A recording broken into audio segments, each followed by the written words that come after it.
Hi guys, it's me Nicole. Pupunta nga ako ngayon doon sa aking kapatid.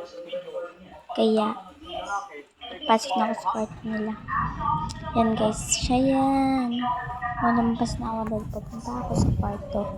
Nabing ko yung cellphone ko guys dahil tagal na yan. Guys, pumunta ako sa kwarto ko guys. Yan yung kwarto ko.